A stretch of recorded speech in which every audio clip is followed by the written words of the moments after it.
ngufitiye ijambo rivuga ngo Imana ikumereje uruyuzi igutabaye ihereye hejuru.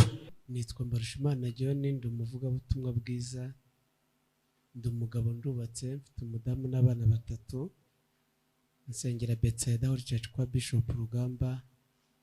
Nishimiye kongera kubana namwe kandi tugashimira n'umushumba wongeye kuduha ikaze. Imana imuhe umugisha. Ni by'agaciro, ni ikintu gikomeye, ni ikintu kidasanzwe, ndabyubaha. Kuba umushumba yemeye kuguhagarika imbere y'ubwoko bw'Imana ntabwo ari uko ubuzi kuvuga kurusha abandi, ahubwo n'ubuntu Imana iba itugiriye. Rero iyo ngiyo itugiriye ubuntu, nge nawe bwo kuba aha ngaha, mfashe tuyizamura amaboko tuyihe icyubahiro. Murakoze cyane. Mu nkundire dusome ijambo ry'Imana kugira ngo tuze kuvuga ibindi, ariko twabanje gusoma ijambo ry'Imana. Duhere muri Yona ibice 4 umurongo wa 5 n'umurongo wa 6. Igitabo cya Yona ibice 4 umurongo wa 5 n'umurongo wa 6.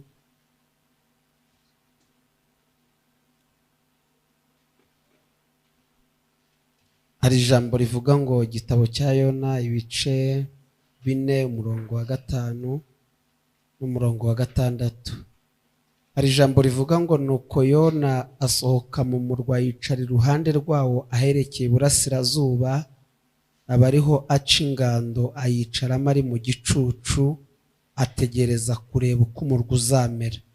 Uwiteka Imana itegeka uruyuzi rumera aho Yona yari ari, ngo rumutwikire, rumubere igicucu ku mutwe, rumukize umubabaro yari afite. Maze Yona ararunezererwa cyane. Amen. Dusome mu butumwa bwiza bwa Matayo. Ubutumwa bwiza bwanditswe na Matayo ibice 27 umurongo wa 51 kugeza kuri 53. Bwiza bwanditswe yo 7 umurongo wa 51 kugeza kuri 53. Aravuga ngo umwenda ukingiriza ahera cyane ho urusengero utabukamo 2, utangirira hejuru ugeza hasi. Isi iratigita, ibitare birameneka, ibituro birakinguka, intumbi nyinshi z'abera bari basinziriye zirazurwa, bava mu bituro, maze amaze kuzuka binjira mu murwa wera, babonekera benshi. Imwakire neza ijambo rye. Reka dushimire Imana ko tugize umugisha wo kuba turi imbere y'Imana. Hari ibintu byinshi njya nibaza iyo ndi mu bihe byo gusenga, kandi bikantera kongera gukunda Imana no kwigirira icyizere no kubona imbaraga zayo. Niba hari ikintu kivuna ni ukumara amasaha nk'ayo tumaze twongeyeho n'andi buze kuza utareba mu buryo bugaragara, mutari kuvugana. Kamere kuri uru rugero, ngwino hano mfashe ivugabutumwa. Bibiliya ivuga ko hari abahanuzi bakuru n'abatoya, kandi koko niko biri no mu buzima busanzwe. Hari abo tuzi nk'abakuru, hari n'abo tuzi nk'abatoya, ariko reka mbabwire ikintu kinshimisha, nuko ivugisha abakuru ari nayo ivugisha abatoya. Ntago haba Imana y'abakuru ngo habe n'Imana y'abatoya, Imana yabo yose ni imwe.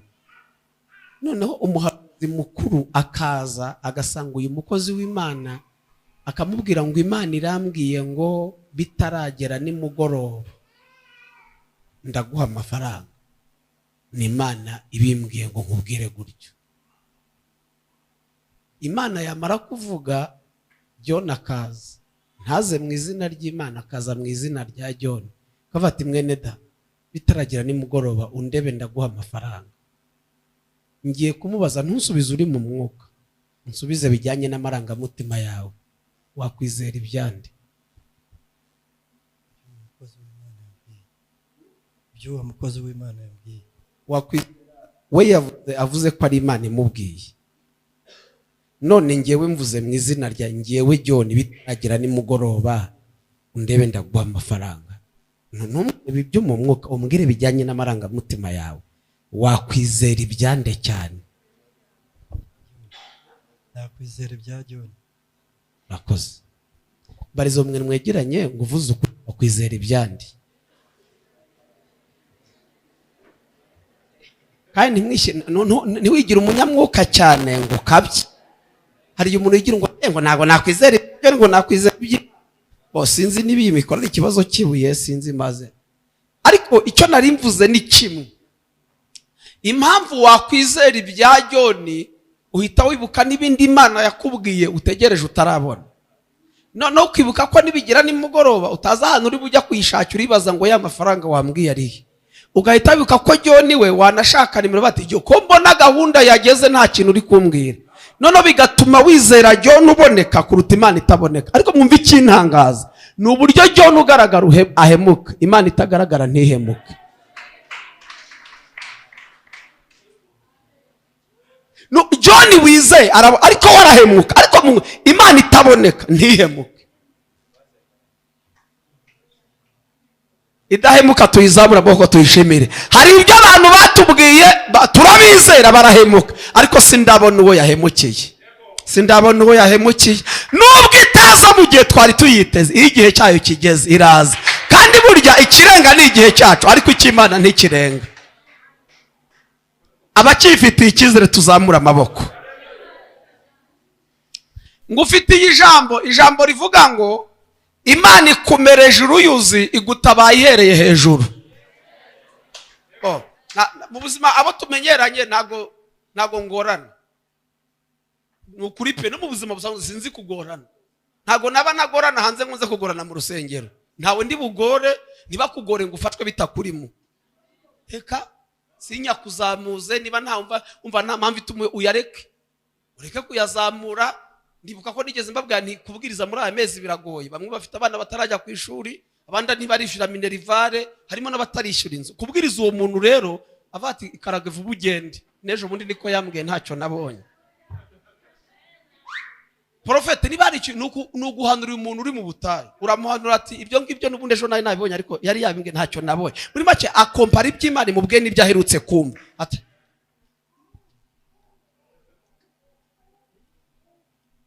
ariko muhereza ikiganza mubwire ngo Imana igiye kukomereza uruyuzi kandi irabikora ihereye hejuru.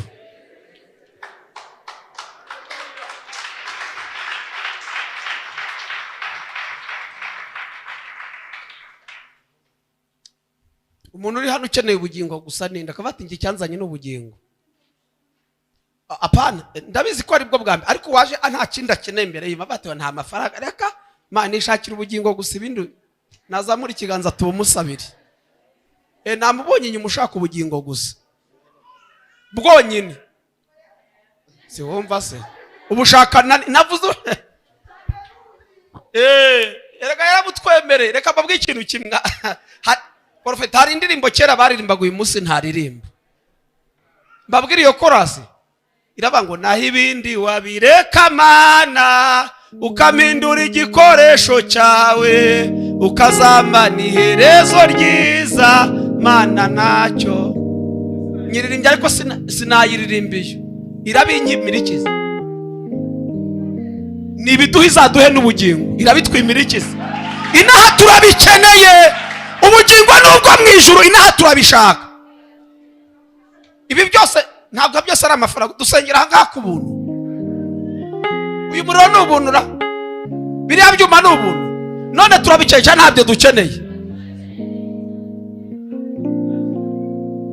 Iyo banga uzamu ubugingo ibindi byihorere yabimaye zikazamana ubugingo. Isi nibiyuzuye ni ibyande. Mubwire ngo irakomereza uruyuzi. Urwo ruzi igiye kumeza rurimo ibyo ngibyo ukeneye. Hari ibintu bitatu Imana yambwiye biraza gutuma runo ruyuzi. Gupfa kurumeza gusa.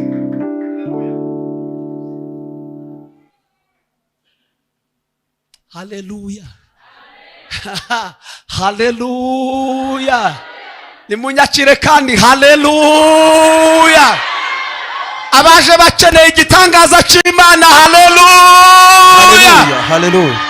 Muhereze ikiganza mubwire ngo uyu munsi Imana irameza uruyuzi kandi iragutabara ihereye hejuru.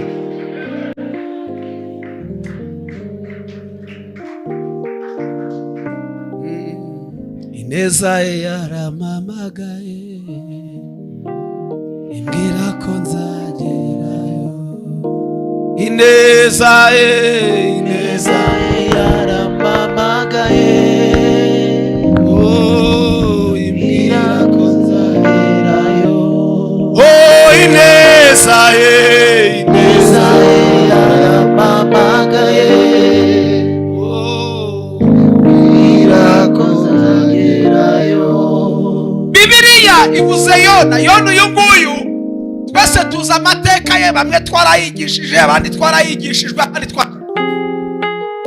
Yona murabizi ko Imana yaramusanze imutuma Ninewe kujya kuburira ubwoko bw'Imana, yanga kujyayo kubera impamvu nyinshi ntari buze kujyamo, ngo ashaka guhungira i Tarushishi.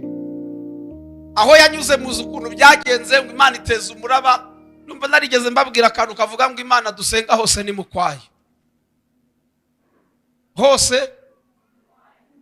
hose ni mu kw'Imana. Noneho ahunga Imana, yibagiwe ko n'inyanja ahungiyemo ari iy'Imana, yibagirwa ko n'Itarushishi ari mu kw'Imana. Ngo ageze mu nyanja, ngo Imana itezamo umuraba, ngo umuntu wese ahamagara Imana ye, baroha ibyo bari bafite, aravuga ati ngewe bateje akaga, reka mbahe inama, nimumfate munjugunyemo ahangaha murebe ko inyanja itari buze gutuza. Barabikora. Imana ni urukundo, Imana ni umubyeyi. Tekereza umuntu usuzuguye Imana, ngo uhita itegeko urufi rarubwira ngo ndabizi nta kigera mu nda yawe ngo kigaruke. Ariko uyu nguyu nubwo yasuzuguye, ntumukozeho iryinyo, mubike mu nda yawe iminsi 3. Ngo itegeko urufi rumira Yona rumubika mu nda ye, ngo amaramo iminsi 3. Ngo hari isengesho yasengeye mu nda y'urufi, abwira Imana ngo Mana we ndakwinginze wumva isengesho ryanjye, nzongere mbona ubwiza bw'ibyo waremye. Ngo itegeko urufi, mwumva ikintu cyanangaje, urufi ntirwamujyana aho yashakaga kujya, ahubwo rumujyana aho yangaga kujya. Yashaka kujya i Tarushishi, Imana imushaka i Ninewe. Ifi ntiyamujyana i Tarushishi, imujyana i Ninewe. Ngo yibona agezeyo. Nasomye Bibiliya ngo Yona yahaburiye adashaka ko hakira, yashakaga yuko barimbuka, ariko Imana yashakaga ko bakira. Ngo arababurira ati mugiye kurimbuka. Umwami waho ngo yumva imiburo y'Imana, amenya ko ibyo bagiye kuzira ari ukuri. Ngo ahita atanga itangazo rivuga ngo muze twambare ibigunira dusenge, ahari aho Imana yakwigarura ikareka ibi yari, ndashimira Imana ijya yigarura ikareka ibi yari igiye kutugirira. Mwumva icyo yakoze, ngo barasenga, ngo basenze, ngo Imana yumva gusenga kwabo, ngo irigarura, ntiyabigize gute, ntiyabikiharimbuye. Umva aho twasomye ku murongo wa 5, ngo Yona aragenda yicara ku nzira, ngo ategereje ikizaba kuri uwo murwa. Aho yari yicaye ku nzira, yabonwaga n'umuntu uwo ari we wese utambutse, kandi ntiyari ategereje kubona ibyiza, yumvaga hagiye kuba akaga, kuko ntiyari azi ko Imana yigaruye. Ngo aho yicaye izuba riramuvira. Hari icyo nasobanukiwe, buri muntu wese agira izuba rimucanyeho. Tureke iri riri hanze, buri muntu wese agira izuba rimucanyeho. Ufite inzu afite irimucanyeho, utayifite afite irimucanyeho, ufite akazi afite irimucaniye, n'utagafite afite irimuca, uwashatse n'utarashaka, uw'inzobe n'uw'igikara, uwize n'utarize. Ngo umunsi umwe umudamu yavuye hakuno y'uruzi, undi ava hakuno y'uruzi, ngo umwe azaje kwiyahura kubera ko yabuze urubyaro, undi azaje kwiyahura kubera ko yababyaye bakamunanira. Ngo ahageze, ngo abona niyiyahura, mugenzi w'umureba araza kuvuza induru. Undi nawe ati niyihanahura, muri make habura uwiyahura. Ngo bigeze nimugoroba batangira ikiganiro, ariko ko waje mu gitondo ukwirwa, undi atese ko waje ukwirwa uhicaye. Ngo batangira kuganira, ati re cyanzanye n'iki, narinje kwiyahura, nsangura aha ngaha ndabitinya. Ese kubera iki? Narababyaye barananira. Undi ati nge narinje kwiyahura kubera ko narubuze. Twese dutahe, uwo bafite n'utabafite bose bararira, dutahe nitube tukiyahuri.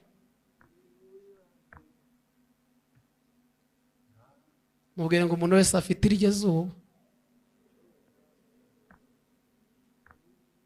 abanini barataka, abato n'abatuye umubiri ntado.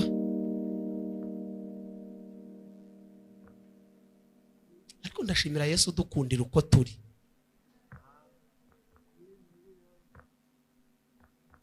Ndagusabye nyurwa nuko umeze.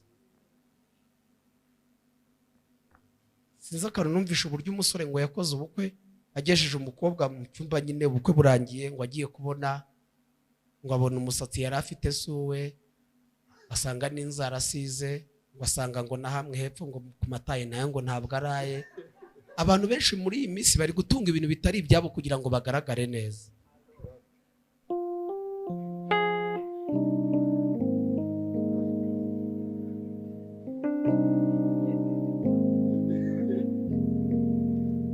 Hari abagenda bahitamye umugongo kubera impamvu z'uko baremye, ugasanga muri make agenda gutya. Wagenze ukuri ko hari uzaza anyuzwe nuko nguko umeze, waretse guhitama ibitugu ukagenda wemye ko ari uko Imana yakuremye. Muvandi,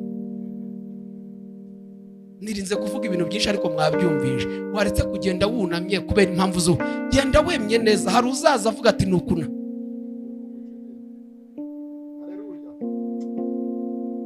Ariko mwumve, ibyo byose tubikora kugira ngo tugaragare neza imbere y'abantu. Rimwe na rimwe akanakubona neza, akakuvuga neza, ejo yakuburaho icyo yaragukeneye akakuvuga nabi. Ariko icyo nkundira Imana ni kimwe, ni uburyo idukundira uko turi kose. Ukuresha, ukusa, ukumeze, ikagukundira uko. Aba umuntu akuzana uri maneke rwose umeze nk'uko ashaka, ejo waba deformate ariko ntabwo ari. Nyamara bagiye kuziyicisha imboga zitogosheje n'amateke, nyine bararwana no gushimisha abantu kugira ngo badata forume.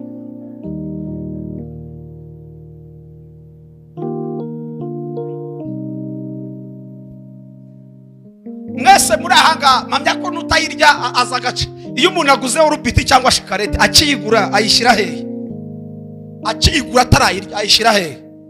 Urubiti cyangwa shikarete ngo mujya muzigura, ukigura urubiti utarayirya uyishyira he? Mu mufuka cyangwa mu ishakoshi cyangwa mu modoka kuba zifite. Iyo umaze kuyirya urongera ukayisubiza hamwe yari itarayirya. Kuki utayisubiza aho yari iri? Murabizi, mwumva abantu ukuntu tumeze rero. Hari igihe umuntu akwakira yakumara mu buryo akakujugunya habonye, cyangwa se yakuburamo icyo yagushaka gute. Ariko reka shimira Imana idukunda turyoshye n'igihe uburyohe bwadushizemo. N'igihe butagira komeza ikadukunda. Kandi hari igihe tuba tubishye, hari igihe ari igihe ubihasha n'uwakureba akabona isura irabishye. Ariko dushimira Yesu udukunda uko turi. Uwangu yambwiye ngo nze mbabwire ngo aya manywa buri muntu wese agiye kumumereza uruyuzi kandi arabikora ahereye hejuru.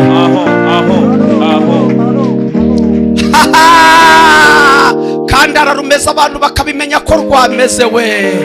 Kubera ikibazo amenya ko rwameze nuko naho wari wicaye izuba ryakuviraga barabimenye ko ryakuviriye. Ngo aho yari yicaye ku nzira ngo Imana imurebye iravuga ngo nubwo Yona yansuzuguye ariko sinemera ko izuba rimucanaho, ngo ihita itegeka uruyuzi.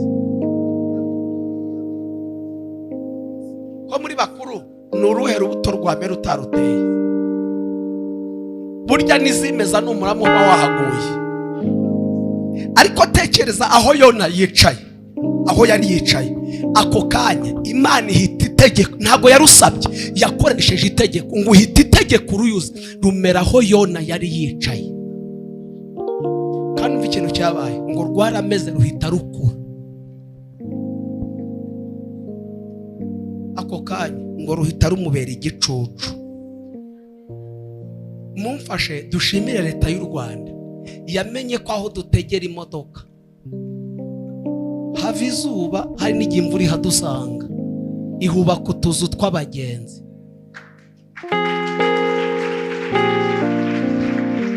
Mbibutse kariya kazi usako kuraramo, ahubwo nako gutegererezamo imodoka igucyura aho utaha.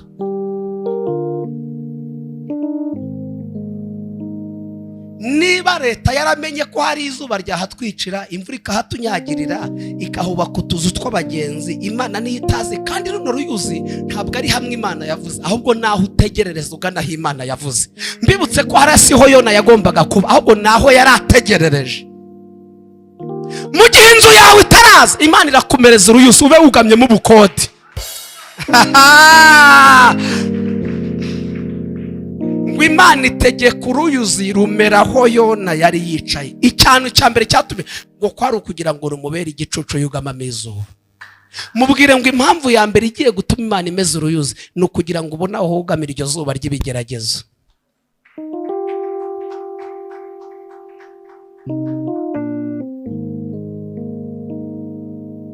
Abantu bari kugenda bivugisha mu nzira. Shubundi ngo umugabo yavuye Kicukiro, nge nabiguye ni wari uri muri iyo bisi, ubona namwe mwarabyumvije. Ngo ageze Rwandex kwibuka ko ari muri bisi ntiyabyibuka. Ngo ahita avuga ngo aski, ngo nibashaka bakinyweraho muri bisi. Ngo aski, ngo nibashaka bakinyweraho. Yanarakaye, kumbi ibitekerezo avanye mu rugo ntiyibuka ko ari muri bisi.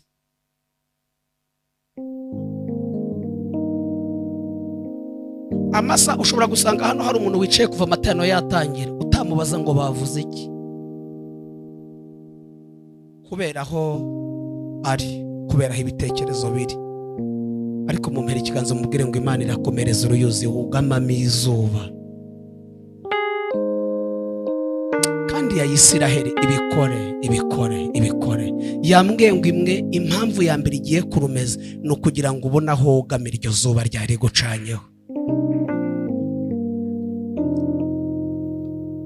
Ndumva ni mu kwezi kwa 9 nko mu cyumweru cya mbere niba atari icya kabiri, niba ndibuka neza. Nari ndi kwigisha iwacu muri Nibature, bajya bagira igihe umuvuga ubutumwa wacu bakamuha icyumweru. Noneho ku munsi wa 3 mbona dushoje amateraniro, umugabo araje, bene dareka mbabwe yasaga nabi. Apana ku isura, yari yambaye imyenda wagira ngo yaraye mu ivumba hinga. Araza aranyegera arambwira ati mukozi w'Imana unkundire unyumve. Ni nta kibazo ndakumva. Ati nzanywe n'ibintu bibiri. Ati cya mbere ni ukunsengera ubukungukunse nabuze isabune yo kumeza. Ijambo rya kabiri, abana banjye bamaze 2 batarya. Kandi si ndi umunebwe, nari nzi gukora nuko ari ibihe. Mfite imashini zoza amakaro, nabuze akazi. Hari n'ubona koreye aranyambura. Ngiye kumurega bambwira ko amafaranga adafite inyandiko ntaho wayaregera. None nsengera kabiri, niba hari icyo wandusha undwaneho. Hari igero tuba twera mu mutima, twera no mu mufuka. Asanga nta mafaranga mfite, ariko nabwo nubwo nta mafaranga mfite ngo ino tujyane mu rugo baguhe kubihari, nibura urebe ko abana babona icyo barya uyu munsi. Tugera tujyana mu rugo, mbwira madamu ntiburi kimwe ku kintu gihari, mumuhe n'umuti w'isabune basagenda fure. Ndamusengera, maze kumusengera numva ijwi rirambwiye ngo mubwire ngo ngiye kumutabara mu buryo butunguranye. Umuntu umeze gutyo rero nta nubwo yumva Imana. Namubwiye ngo igihe ahita yimyoza ngo murakoze. Muri make ashimiye ibyo muhaye kuruta gushima ijwi ry'Imana yumvishe. Kubera iki? Ibi harimo n'iryo jwi nta. Narababwiye ngo kimwe mu biranga ko Imana ivuga ibintu bidahuye n'igihe duhagazemo. Ubu wabona waje waburaye mukajya kabwira ngo nguhaye imodoka, wumve ibiryo n'imodoka ubihuze umbwire ko bihura. Ariko mwumve ntabwo Imana ireba inzara. Imana warimbye ngo ihagarara mu itangiriro ikareba mu iherezo, kandi ngo ni Imana ireba mu nda y'ingumbi ikabona mishanga. Ariko yo ntabwo igibona ikibazo, buri gihe ibona ibisubizo. Niyo mpamvu uza bagusohoye mu nzu ati nkubakiye umudugudu kandi wabuzaye wishyuriye urimo. Hari warimbye ngo nibwo bumana bwayo. Arataha ariko mbona ko atizeye. Ndi gusoza kuwa 6 araza arambwira ati mukozi w'Imana, ati ryasengesho hari icyo ryakoze. Ati nubwo nta gihambaye, atari ko hari ahantu mbonye akaraka ko koza amakaro, ariko imashini nkoresha isaba urusinga bisaba gucomeka mu mashanyarazi kugira ngo mbone uko gikoresha, kandi nta mafaranga mfite. Se rukuranga 2300. Ndibuka ko nari mfite ku 500 kuri telefone, nta na telefone yari afite. Nabari genda ujye mu Gakinshiro ujye muri kenkayori ubaze uko rugura, nurangiza utire telefone umuhamagare umbwire kode yabo nyashire. Aragenda arabikora ndayohereza, ngaho genda Imana ibane nawe. Mu cyumweru cyakurikiye icyo ngicyo nigishaga mubona mu rusengero yambaye neza bene da, hica umukeno. Niyo mpamvu hari icyo njya mvuga abantu bakagira ngo ni amashengo y'abavuga butumwa, ariko uzagenzure niko kuri. Umuntu upfuye udakiza wapfuye atazi uko asa. Nupfu udakize ntugire ngo uzaba upfuye uzi isura yawe. Ni ukuri uko musa siko musa, nanjye ukunsa siyo sura yanjye. Nabiraba ngo tuzasa ntago kurerekanwa, ariko Yesu niyerekanwa tuzasa nawe. Uwazana ifoto zanyu zo muri 2 ukareba ukuntu mwasaga muri 2. Asaba gushima. Nari namubwira nushima ntuzavuga ibintu by'isabune, uzabyihorora ushima Imana. Araza yashimaga mukanuriye. Mwumva ikintu cyane, aravuga ati ndashima Imana, nari narakoreye umuntu aranyambura, njya no kumurega kubera ko nta bihamya mbura igihamya. Atejo bundi kuwa mbere nagiye kumva numva komanzi wanjye mbona azanye igifurumba cyose cy'amafaranga yanyambuye.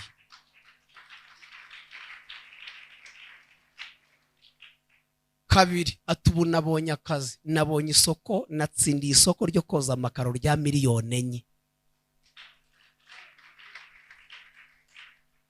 Muri icyo cyumweru hari umudamu bari bibye ari gucuruza utuntu, ashimana ati nubwo batwaye two nari mfite ariko ndashimana ko batamfunze. Ahita avuga ati wa mudamu washimye nanjye ndamuha igishoro asubire gukora. Reka mbabaze, urwo ntago ari uruyuzi?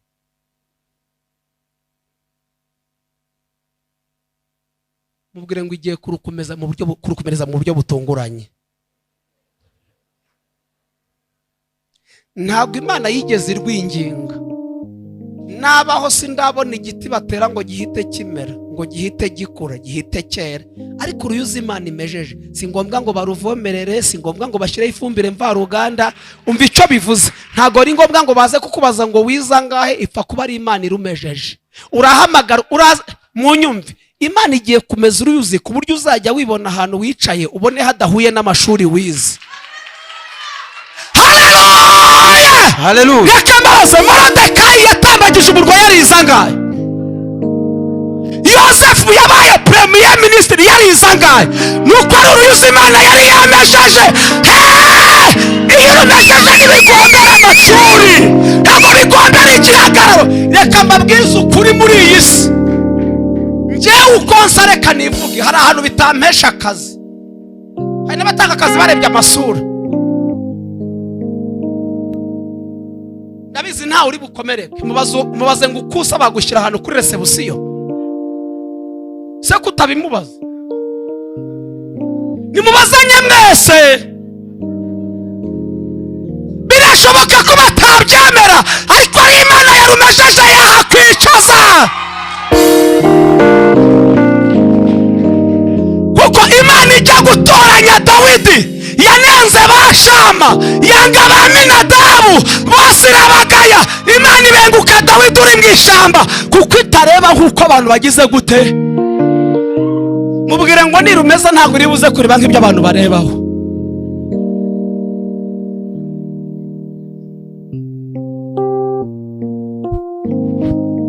Kandi mureke shimira Imana yaturemye mu buryo butandukanye. Uzi impamvu? Umuntu wese agira inenge. Ntawe utagira kote febu, ntawe. Kandi urayizi. Imana yakuremanye akantu gatuma uca bugufi.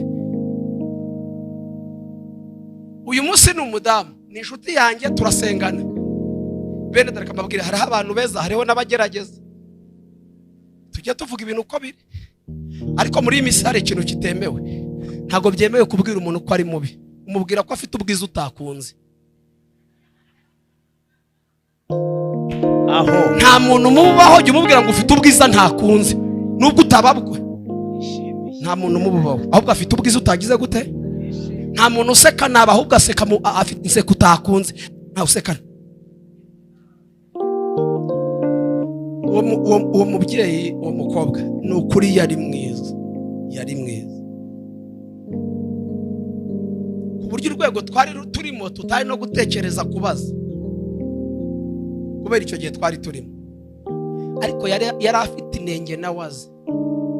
Prophet afite ikiganza n'uyu munsi ntikiroroha, iyo agusuhuje ugira ngo ntinki gukandagira. Kigamubwira ati jyo ikiganza cye ni ikinono cy'inka, wagira ngo ni suturuwaya, urakositiriwaya imwe bogesha amasafuri, aragusuhuza ukumva wasubizayo ikiganza. Mwarakundanaga agahita akubwira ikiganza ati mu by'ukuri naragerage, yaguze ahenze cyangwa kunoga. Mubwire ngo we nta kantu ufite kuntu.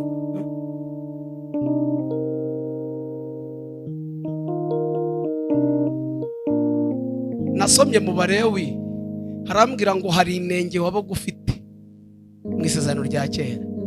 Iyo bagufite imwe muri izo nenge ngo ntiwageraga heraho Imana, reka mbabwiremo nk'eshatu.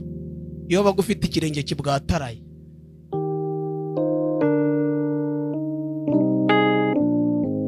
kabiri izuru ribwataraye, gatatu inkovu ku mubiri, kane uri mugufi, gatanu ureba imirari, nkomeze n'ibindi. Ibyo byose biri muri Bibiliya. Izo tahe zanyu ngo Faranseze ntimwari kugira no mu kibuga cy'urusengero.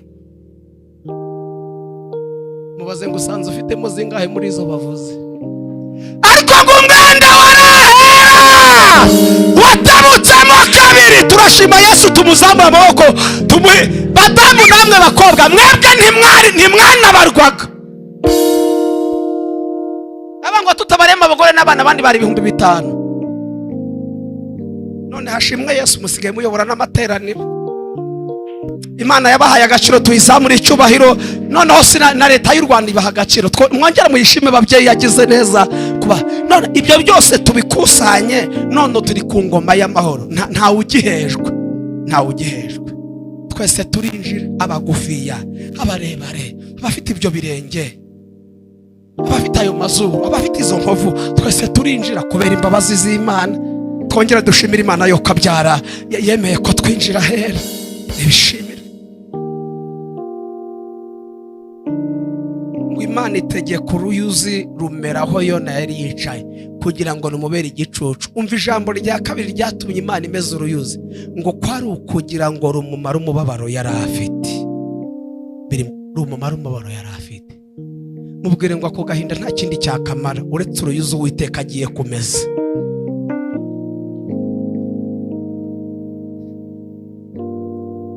Umubabaro ni ikintu kibi.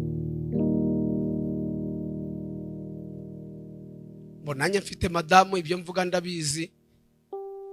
Kimwe mu biranga umudamu ababaye cyangwa umukobwa ubabaye ufite agahinda, ntatinda muri miriwari.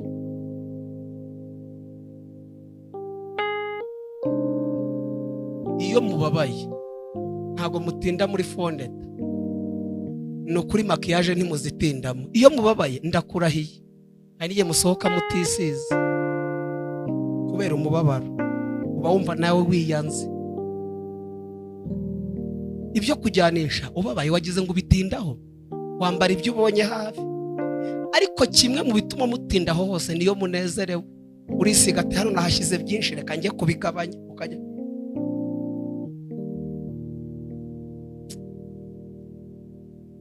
mubwire ngo umubabaro ni ikintu kibi. Uzi ko bategura ameza kubera umubabaro, ukicara ukabireba ukajya kuryama utariye.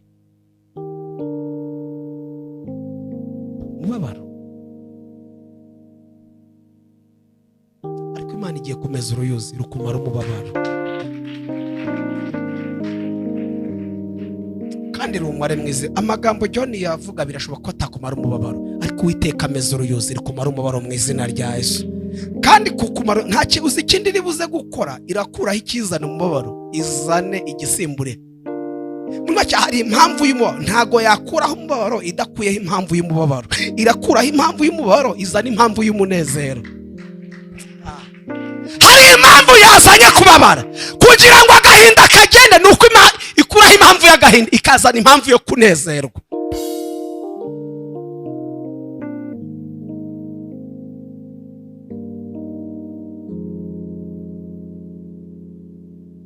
Ndashima umusaraba, ndashima yambaziza ariko cyane ndashima umwami Yesu. uwo dushima tumuzamura amaboko tumushimire yo kabyara. Ugiye kumeza uruyuzi ukatumara umubabaro sinzi icyaje alaze fotandola sikitalawa ala. Waje wihebye wuzuye intimba wibaza ngo biragenda gute, ariko kuri uyu wa gatanu Imana yambwiye ngo nkubwire ngo ikumereje uruyuzi rukumara umubabaro kandi iragutabara. Ihereye hejuru abakiriye urwo ruyuzi dutere haleluya. Muhereze ikiganza umubwire ngo Imana irumeze mu izina rya Yesu. Arugizeye ngo atere haleluya. Imana irumeze irabishoboye. Abantu baragerageje bikanga ariko Imana irumeze.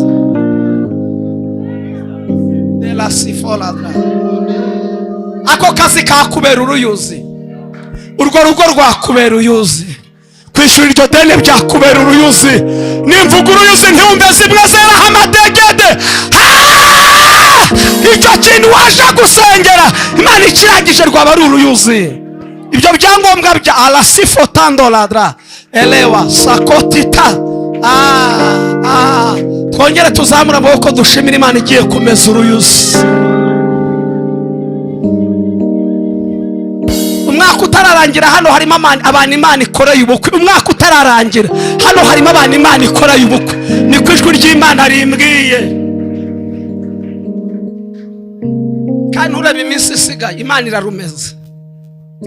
Imana irarumeze kandi irarumeze yambwiye ngo irarumeze. Mushumba Imana igiye kubaha ikibanza cy'urusengero. Imana igiye kubaha ikibanza cy'urusengero.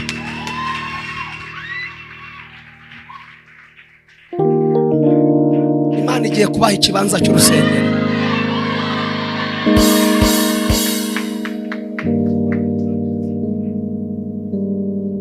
Kandi Imana irambwiye ngo hari imiryango igiye gukingwa ariko uwawe ntuzakingwa. Reka mbivuge muri iyo mvugo, hari imiryango igiye gukingwa ariko uwawe ntuzakingwa.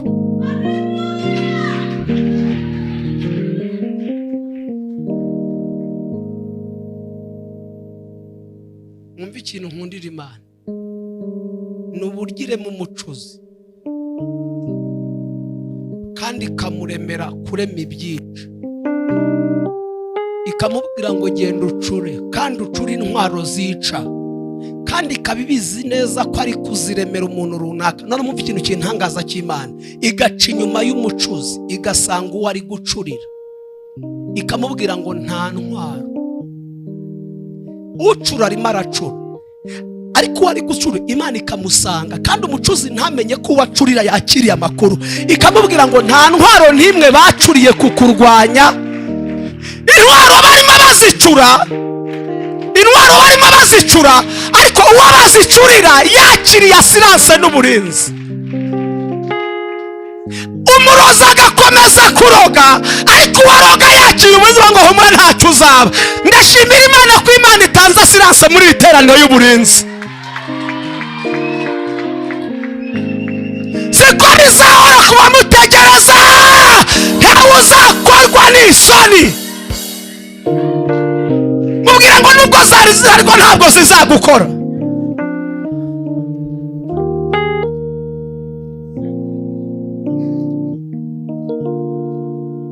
Irumeze.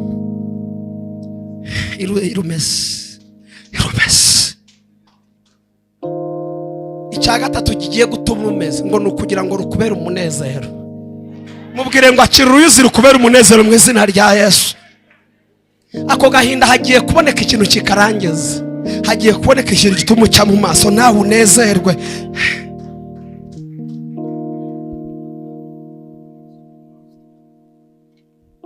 Obidodomu yigeze igerayo irarumeza.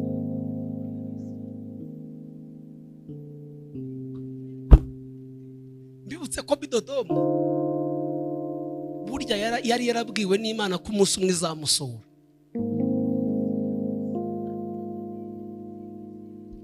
Kandi yivuze ngo izaza, ibizaza, ngo Imana ibona ko hageze kwijya kwa Obidodomu. Obidodomu yari umukene waruzwe, ngo Abafilisitiya banyaga isanduku y'isezerano, ngo barayinyaga. Ntago ndibuze kuvuga ahantu hatandukanye yaraye, ariko hamwe muri habiri ngo yaraye ahantu mu bigi harimo na Dagoni, ngo bayirazanya na Dagoni. Mu gicuku ati ntago nge ndarana na Dagoni, ngo kubita Dagoni hasi basanga yaguye, ngo barayegura ati Dago ntukadukoze isoni, ngo barongera barayibumbabumba, ngo irongera mu ijoro ikubita hasi umutwe hari ukuboko hari, baraza ati muyikura ahangaha itatwica. Ngo umunsi umwe yabateje imbeba, umuntu akaryama afite amatwi abiri, bugacya kumwe imbeba zakuriye. Dawidi ngo aricara aravuga ngo birakwiye ko njya kuyizana. Imwe mu mpamvu ituma dutsindwa nuko bayinyaze. Ngo ashaka abatambyi harimo n'uwitwa Uza, ngo baragenda, ngo barayiririmbira, ngo yemera kuza. Ngo bageze mu mbuga yahurirwagamo yitwa Nakoni, muzasome, nta wigeze abwira Uwiteka ko ageze hafi yo kwa Obidomu.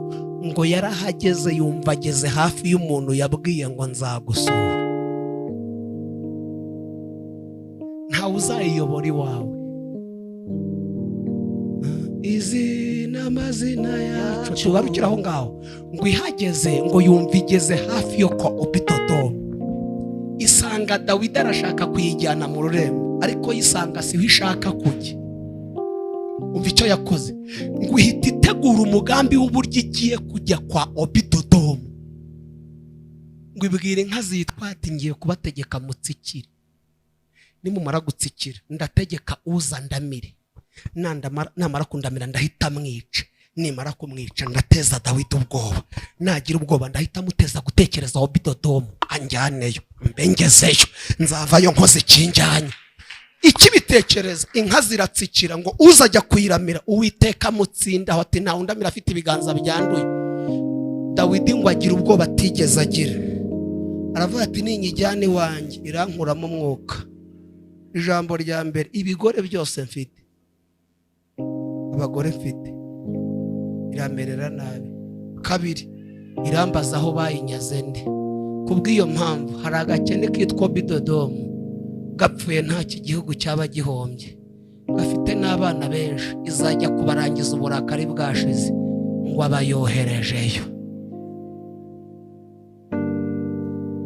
Hari agatabo nasomye ka komantere, ngo bari baraye batanakinze. Burya nasanze abakingara bafite icyo bakingira. Nkubaza ukuri, washyira ingufure 6 ngo badatwara iki? Wanjye nashaka umuzamu w'iki wo kurinda iki? Mubaze ngo iwawe uramukeneye.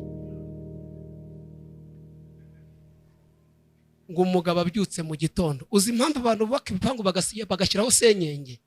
Ntabwo ari ubwiza bw'igipangu, bafite ubwoba bw'ibirimo imbere. Uzi impamvu bashyiraho kamera? Ni ubwoba bw'ibyo batunze, kuko nta waterura inzu ninde wayibaza, ahubwo ubwoba bw'ibirimo imbere. Nk'ubu nshaka kamera yo gushyira iwanjye ngo badatware.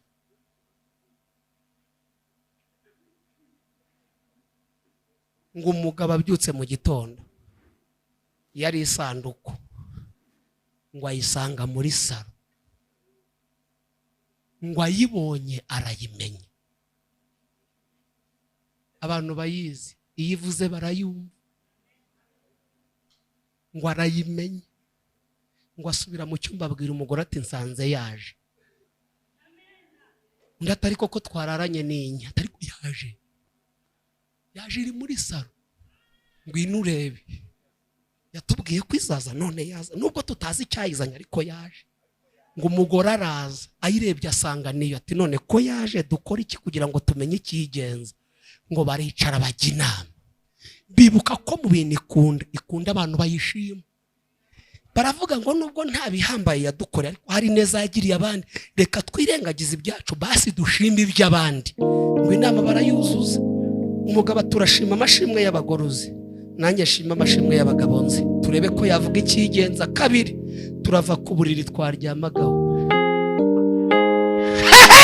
Abariyo tuyishe, abari tubanze tuyihe icyubahiro kingana n'ubushobozi dufite.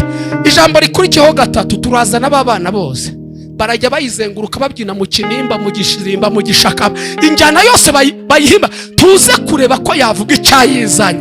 Ngo baranzura inama barayuzuza, ngo bajya ku isana. Ariko ndafashwe, mumfashe tuzamura.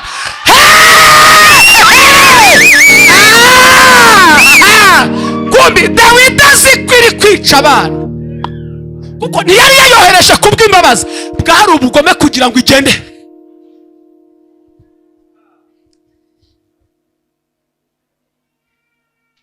Reka mvuge kano kantu nigeze nkavuga ngahuze n'ibyo mvuze, yenda utumvisha ibya mbere yumvire muri ako ngako. Sinababwiye umusore wari wishwe n'inzara agafata mitiweli, cyangwa sinabivuze? Umusore yishwe n'inzara afite mitiweli kandi aturanye na resitora. Afata ariko inzara nyinshi afite mitiweli de sante, ubu so bugoryi. Ngo bagiye muri resitora, ati mumpereze ibyo kurya. Ararya ati simpaza, ari mu nyongera, atari kubaka, ati nta kibazo ndabishyura. Ahaza ati bishyura, ati nikurese busiyo, akuramo mitiweli. Baravugira ngo uri muzima, ariko ntago ndwaye. No isano ni kuri centre de santé. Ariko so muko yanditse, handitse ngo uyifite ntarembera mu rugo.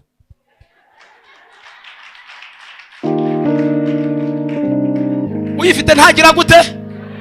None ko narindembye nari kuremba gute mfite mitiweli? Gatatu, hari ijambo rivuga ngo n'ubwisungane. Ntagira gute? Muhereze icyanza ngo ufite Yesu ntarembera mu rugo. Abona twebwe ufite Yesu, ariko abamufite bazabura amaboko dushimira Yesu we. Hari aho mitiweli itagera, hari ibyo idashobora, ariko Yesu dufite ashobora byose. Ngo umwe ajya ku mutwe umwe, undi ajya ku wundi. Umugore abwira umugabo ati banza niwe mukuru w'umuryango. Umugabo aratangira ati iyi ni imwe yatabaye Saduraka, Meshake na Abedenego.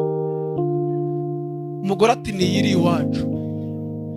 Ati reka mvuge, ni imwe yakoye Yosefu muri gereza akajya kuba premier ministre mu gihugu atavukiyemo, yajemo ari umucakara afitemo na dosi. Undi ati ni iyi ngiyi iri iwacu. Undi ati reka mvuge n'ikindi, ni imwe yakuye Morodekayi ku irembo ry'ibwami ikamutambagira. Undi ati ni iyi ngiyi yaje iwacu. Undi ati wavuze nkavuga n'ikirativuga, ni imwe yahaye Ishimayeli amazi mu butayu. Undi ati ni iyi ngiyi. Umugore ati reka nanjye mvuge nka batatu ndagusubiza umwanya. Umugore ati ni imwe yahaye Hana kubyara. Undi ati ni mbibutse ko nubwo itaravuga ariko yatangiye kugubwa neza, nubwo itaravuga ubyumvishe natera. Haleluya. Umugore ati ni imwe yagize Asiteri umwamikazi. Undi ati ni iyi ngiyi. Undi ati reka mvuge ni imwe yasuye Tabita. Undi ati ni iyi ngiyi. Ngo iranezerwa iravuga ati mbere yuko mukomeza reka nanjye mfata ijambo. Iyo wasenze ndayinginze nifata ijambo mu rugo rwawe, nifatira ijambo aho washatse. Abakeneye kwifata ijambo dutere haleluya. Usome Bibiliya, ntabwo yavuze ibintu byinshi, yaravuze ngo mbahaye amezi 3 ndahangaha. Amezi 3 ndahangaha. Amezi 3 arya harabura ngahe ngo umwaka urangire. Amezi 3 ndahangaha. Ngiye mbahaye amezi 3 ndahangaha. Ntabwo yavuze ngo ntanze akazi, ntiyavuze ngo mbahaye imodoka, yabahaye 3 iri aho ngaho gusa. Hari uyakiriye muri 3 guhaguruka atere haleluya.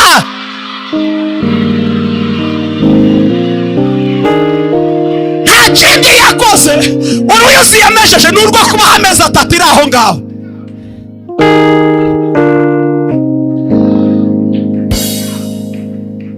Abakiyazamura bikamera tuyazamura Imana yayarinze.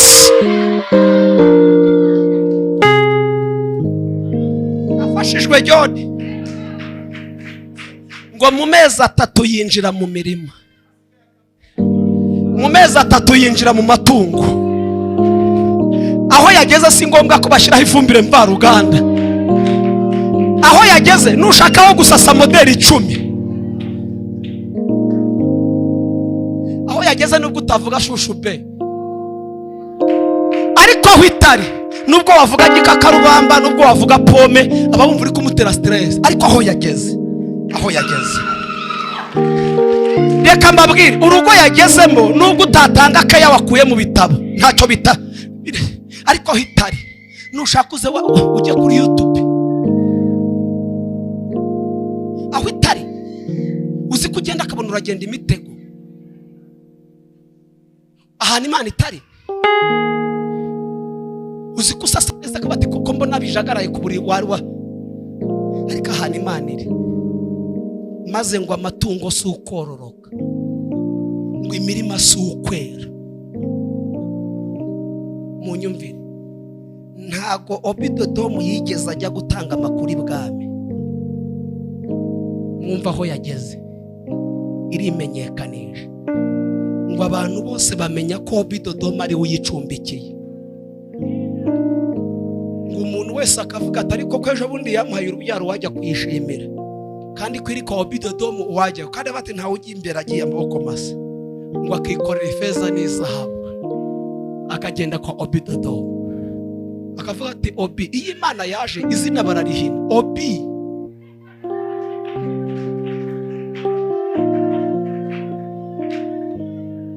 Warambura amazina mwitwa. Reka mbabwire urugero rwanjye. Ngewe nkiri Karongi mu Bisesero nitwaga Yohana, ngeze Nyabugogo mbaja nje gutura i Remera mba Joni.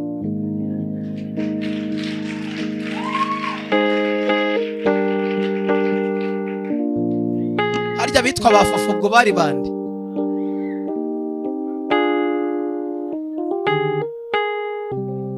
Harya Charles ubwo yarindi? Yari Karori.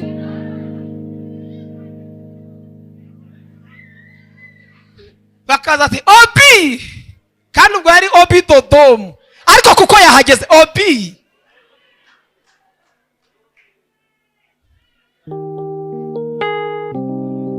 Iyangirageze narebyeyo ngo akahagera kaza ati twamenye kuri hano, none ko dushaka kwishima no kwitura amaturo waturangira hiri. Ati dore ngiriye, nguje kuyishima kaza akabanza akayihituro, ubundi agapfukama ati ninjye wa mugore wari warabuze urubyaro, none narinje kugushimira ko wampaye urubyaro.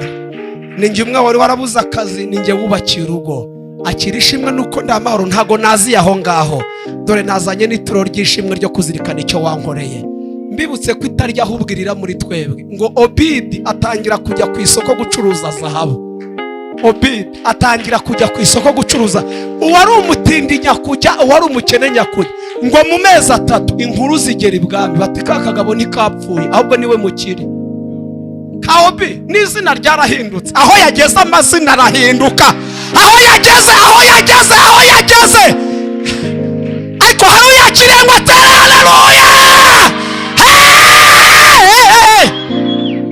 2008 nitwaga Mayibobo mba muri Kicukiro, ndya ibyo kurya byo muri puberi, ndara muri toilette kuri wanje Gikondo, ndagira nk'ikabuga za mwene za nyina wa padiri hano ku Gasaraba, nitwa icyo ntazi.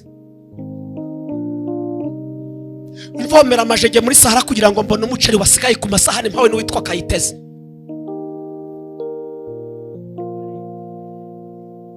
Sinaryaga uwasigaye mu isafuriya, naryaga uwasigaye ku masahani.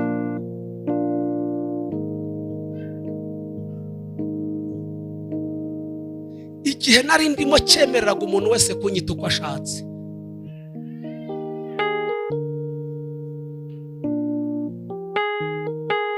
Nababwiye data wacu wambwiye ngo nuwagushyira mu ishuri kwiga hari ikintu kizima wavamo, kandi ntabana n'ubumuga.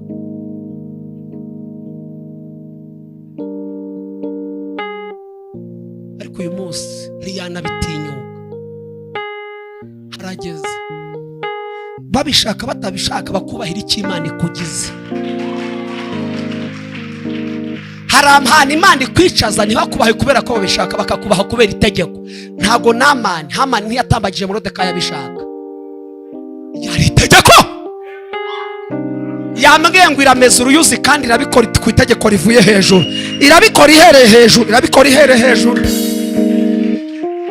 Kugira ngo soze dusenge, muzi ukuntu umwami yafasha abatambyi ati tujye kuyizana, kandi ntutugendera aho ngaho, dushaka ifeza n'izahabu. Urumva izavuye ibwami zingana gute? Hari harimo n'iz'ubwoba, kuko bari bazi uko iherutse kugira uza, bagiye bafite ubwoba ngo bajyane ifeza n'izahabu. Bari barageze kwa Obidodo muri ryari, iyo yaje n'abanyacyubahiro bazi iwawe. Urashaka gusurwa, uri mu gihe cyo gusurwa wowe nawe ubwawe aho utuye birakugora kuhagera, ari we nyiraho ubona ari nde bizorohera. Hari igihe umuntu atura ahantu nawe nyiraho bikamugora kuhagera kandi ari we nyiraho, none ubona ari nge bizorohera nawe ubwawe kuhagera bikuvuna. Imvura iragwa tubunda hagera gute hahatsindwa, ni nge bizorohera kuhaza. Nakwize kuba mu bihe murimo. Nge nigeze mba hano profete nkajya kubwiriza ati turadugutahana, nkahita mbabwira mfite indi gahunda kubera ko nzaho ntuye. Bakambwira ati turakujyana uzikore mpaka, nzaba nzikore ejo kubera ko zabaga ari ntazo. Kubera iki? Nibukaga yuko nibagerayo bazamvuga uko bambonye. Kimwe mu bintu bituma tugira ubuzima bwacu prive nuko hari abo twabwinjijemo babusenya kuruta uko bwari busenyutse. Ujyana umuntu wawe wamukunze wamwubashye, yareba huba, yareba intebe wicaramo, agataha bigira itangaza ati ntimukamubone mu makositimu yicara mu ntebe zaboze. Bituma ubuzima bwacu tubugira prive. Nkaburara uyu nakamubwiye ngo ami igihumbi agifite, ariko kubera bo nabwiye bakantaranga, nkaburara uyu yakampaye igihumbi. Ndashima Yesu utajya udushyira hanze, ntabwo dutaranga. Niyo mpamvu ufite isengesho rimwe ribwira Imana ngo ntabwo nkeneye abantu bagira icyo bavuga ku byanjye, nkeneye abantu bagira icyo babikoraho. Pastor, igihe babivugiyeho kirahaje, dukeneye abagira icyo babikoraho. Aho babivugiye aho babivugiye ku bukobwa bwawe, niba afite umusore yamuguhaye ugize 3 n'itanu yaguhingiye umuhungu wese, mubwire ngo Imana iguhunza ababivugaho, iguhuza abagira icyo babikoraho. Kandi kugira ngo ane ku musozo nsenge, ni inginzi Imana amaboko adafite icyo akumariye nakurekura, amaboko afite icyo akumariye akwakira. Amaboko adafite nabarekure naturekure duhure n'amaboko afite umugisha wacu. Hari igihe utinda mu maboko ntagire icyo akumarira, kandi utinda aho udakenewe ugakererwa aho ukenewe. Utinda aho batagushaka ugakererwa aho bagushaka. Imana idukure mu maboko atagize icyo atumariye, duhure n'amaboko afite icyo atumariye.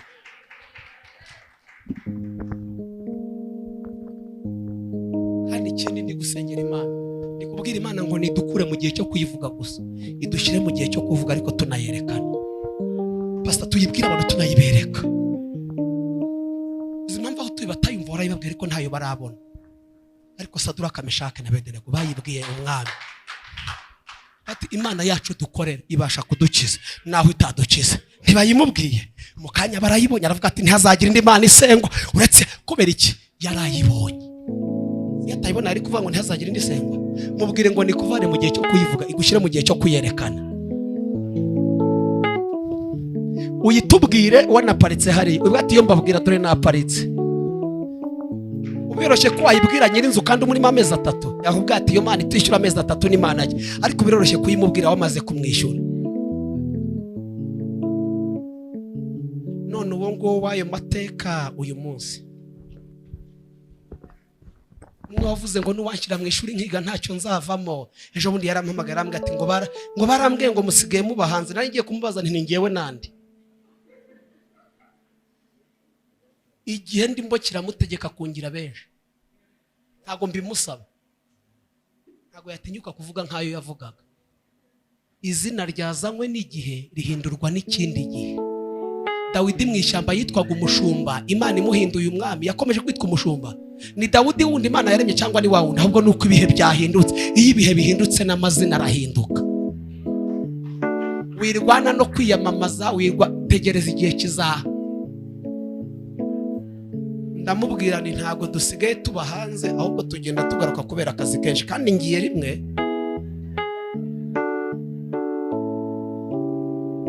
mubwire ngo Imana ikumereje uruyuzi kandi igutabaye ihereye hejuru.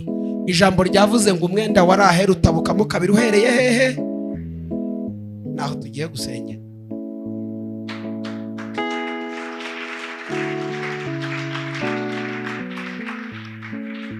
Leta yacu murabizi ko uhera mu nzego z'ibanze. Iyo umuntu ashaka ibyangombwa ahera hehe? Mu isibo hasi haza, ukazamuka bagenda basinya, ukazagera aho bagomba kugera. Ariko hari igihe bitaba ngombwa kuhera hasi. Murabizi iyo perezida wacu nyakubahwa perezida wa Repubulika y'u Rwanda yagiye mu ntara, turabikurikirana. Hajya haza abaturage bafite ibibazo, bakabashyira kuri gahunda. Hari uhaguruka ati ngiye banyubakiye mu butaka ntibampa ingurane. Yego, hari aho ava avuga ngo kino kibazo mve hano kigize gute? Reka mbabazi, ahava cyakemutse? Ahava cyakemutse? None abagikemura si babandi cyari cyarananiye? Kubera iki gikemutse? Nuko itegeko riturutse hehe? Mubwire ngo uyu munsi uratabarwa n'itegeko rivuye hejuru. Byari byaranze kubera guhera hasi, ariko Imana ikumereje uruyuzi igutabaye ihereye hejuru.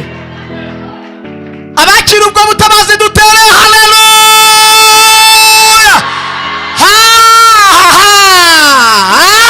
Bimwe byanze Imana ihere hejuru. Yosefu itegeko rimugira premier ministre ryahereye hejuru. Niyo mpamvu batarebye amashuri, ntibarebye reka kuvera ko rivuye hejuru. Nta bunararibonye bareba. Ibihereye hasi nibyo bibaza ngo yize he, avuka kwande, akomoka kwande. Ariko iyo rivuye hejuru babaza iki?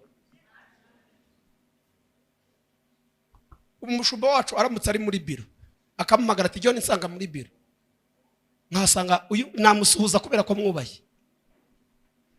Yes, nagusuhuza ntago na kubera iki? Arampamagaye. Ariko nje tutavuganye, nabanza nkamubwira akakubaza. Ariko nje umuhamagaye ati nsanga muri biro niho ndi. Yes, ashimwe nagusu uri kujya harampamagaye. Icyo gihe ntago ngusaba, kuko nagomba gusaba ni umbwiye ngo ninze. Imana imfashe uyu mwaka urangire wahamagawe. Kandi ntuhamagarwa nabo hasi, uhamagarwa na basi ubu hari itegeko ryaza rikaguhesha urusengero amezi 3 atara bitewe naho rito, bitewe naho bakavuga ngo ndategetse nibarumwubakira, aho barwubaka ntihakureba, ripfa kuba ryato.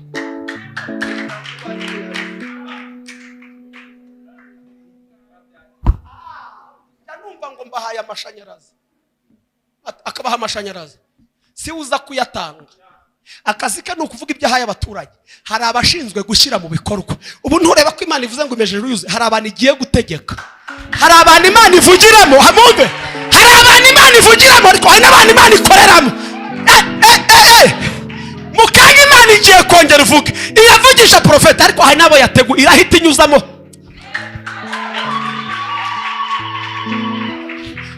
Ni Imana yatubwiye hari abo yabinyuje, ariko hari nabo yakoresheje. Ninginze Imana uyu mwaka utararangira iguhuze n'uwinyuzamo ibyo yakubwiye mu izina rye. Njyewe mpanuye uruyuzi, ariko hari abiri buze gukoresha. Ubwire ngo uhure nabikoreramo, abivugisha abo mwarahuye.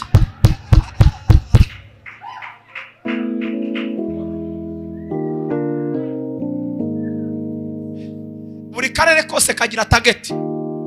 Iyo avuze ngo umuhanda baba basubitse ibyabo, gahunda zabo baba bazihagaritse, akabanza bagashyira mu bikorwa. Gase n'umutwara sibari ko n'umunyarwanda simbi na hasi, barabanza bagahagarika ibyo bari bafite muri gahunda, bakabanza bagashyira mu bikorwa. Icyo umukuru yagize gute bazagisoza, bagakomeza ninginze Imana igira imishinga y'abantu isubika, uwawe ubanza wubahirizwa.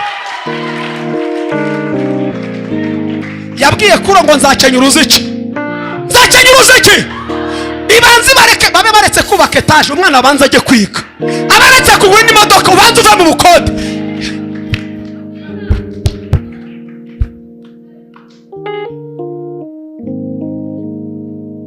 nge nagiye kwigisha ahantu umuntu anyikopeshereza televiziyo amfatira ideni,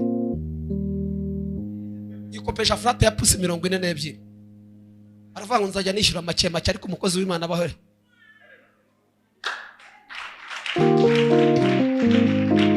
Ninginze Imana iguhuze n'umuntu uhubutse, udashira muri logique. Ubukene buriho, ashyize muri logique nta n'igihumbi yago, ariko Imana iguhuze n'umuntu uhubutse aze gutekereza ku byo yavuze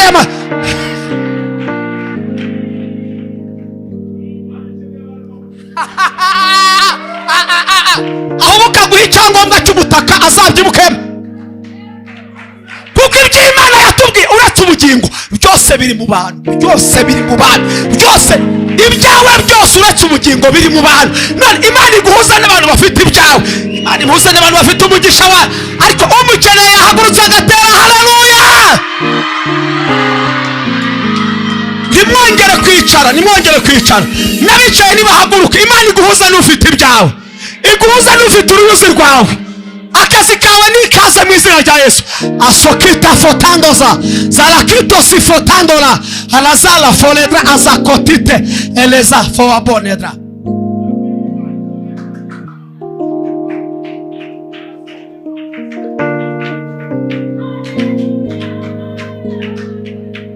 Niba hari isengesho ntafite muri iyi minsi, niribwira Imana ngo abana banjye ntago barabona, ahubwo niribwira Imana ngo n'imyaka bamaze biga yose niwe wabishuriraga. Imana iguha umugisha, Imana iguha umugisha. Niribwira Imana ngo n'imyaka yose bamaze biga niwe wabishuriraga. Mureke twakubwira Imana ibitugoye, tubwire Imana ibyo yakoze. Hitwereke Imana amezi imbere, tuyereke imyaka itambo.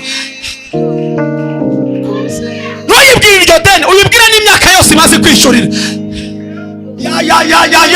Dawidi yavuze ngo nibutse iminsi ya kera, ageze imbere ya Goliyati yaravuze ngo yabanye nanjye ndi mu ishyamba, ubwo intare yazaga ibyo bikaza muri make. Imbaraga zitsinda Goliyati zaturutse mu buhamya bw'iby'Imana yakoze. Imbaraga tugiye gutsindisha umwanzi ziraturuka mu buhamya bw'iby'Imana yadukoreye.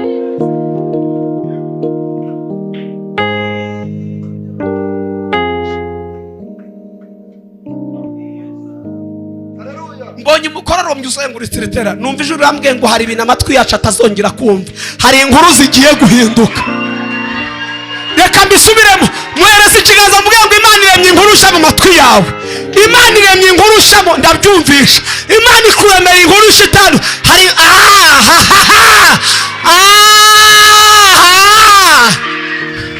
Hari inkuru zari zimazeho iminsi we, zirimo ziravugwa hano hanze we, ariko muhereze ikiganza mubwire ngo Imana iremye inkuru itandukanye n'iyari ihari.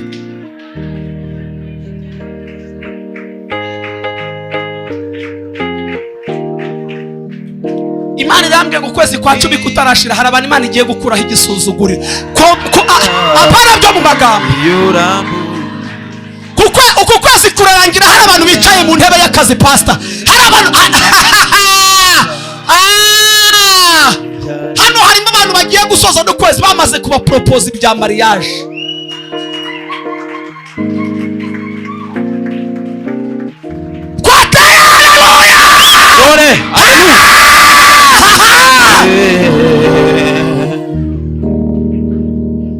Imana imeze uruyuzi nta mvura yaguye, Imana imeze imvura no mu gihe cy'impeshyi.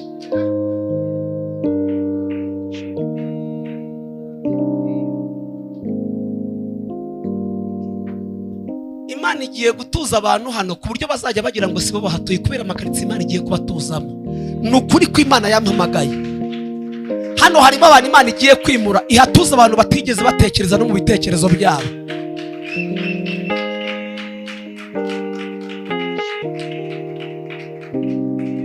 Tuzamura amaboko dushimira Imana, tuzamura amaboko dushimira Imana. Dore Tuzamura dushimira Imana igiye talasi efotando sakotita alaza zelefotando la sikotita alabo. Twongeye tuyazamurira Imana ndayo ole safotando zalakita alaforedra siote telasi efotando zala elefosa sokita ala sokita sokite ene fotando sakotita alaziwa fotando si elefo etota zaliwa sofetota zalaso odele fotando la daiza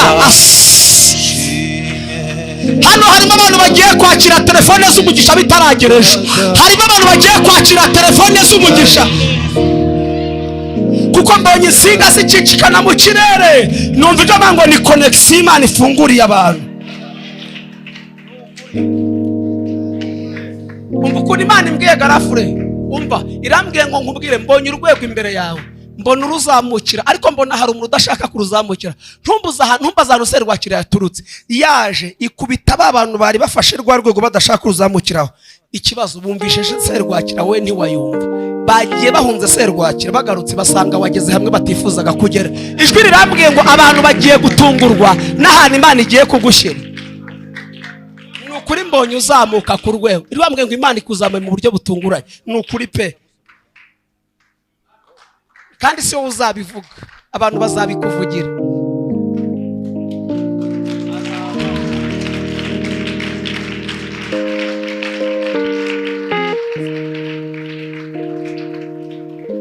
Hano harimo abantu Imana irinze gusoza uyu mwaka bari muri gereza. Hano harimo abantu Imana irinze gusoza umwaka bari muri gereza. Ndashaka ko dusenga kugira ngo tuze guha umwanya profete wacu, ariko muhereze ikanzu mubwire ngo Imana ikomereje uruyuzi kandi igutabaye ihereye hejuru.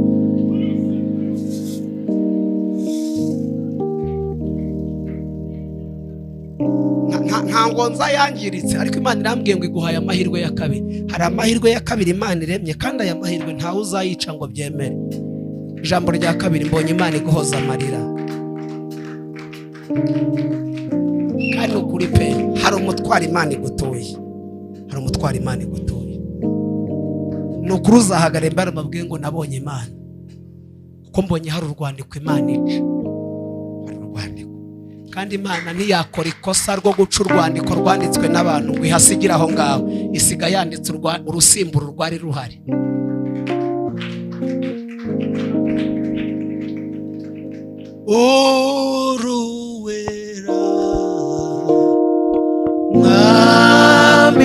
Imana ibyaremwe byose bigushime. Tuzamuye amaboko yacu, cyubahiro n'amashimwe ibyawe. uruwera Imana yacu, Imana ibyaremwe byose bigushime.